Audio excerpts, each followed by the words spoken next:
I've always considered myself humble and loving. I used to be the bum on the side of the street, so who am I to judge? But since having changed my life around, I have found myself judged more often, but my friend Billy Guidry never did, no matter how far in life he had gotten.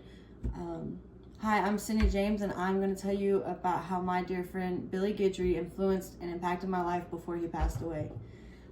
Billy never turned his nose up to anyone.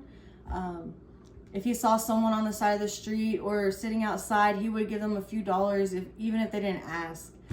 He would always tell people that they were loved no matter who they were. He would take the time out of his day to let them know that they were loved, that they were beautiful.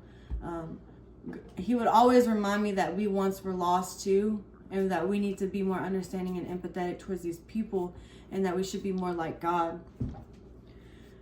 Speaking of our past, me and Billy have a past of drug use, lying, and stealing.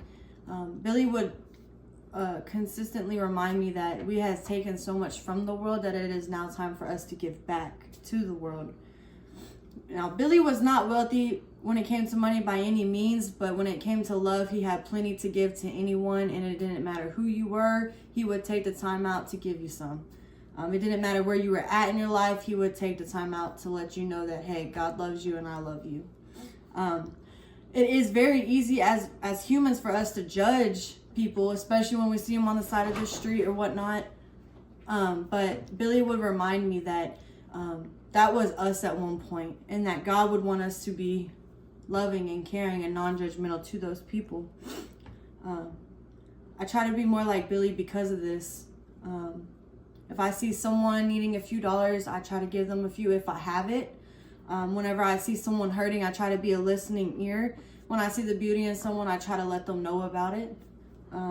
Billy was very, very, very God-led, and I try to remind myself of that, to see with God's eyes and to move like God and to love like God, which can be hard sometimes. But when I find myself judging, I can think of Billy and think about what he would do in the situation.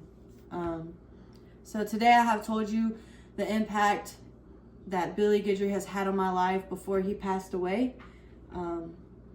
Told you what kind of man he was in general, and it was a true honor being able to know him and him impact my life and be a part of my life before he passed.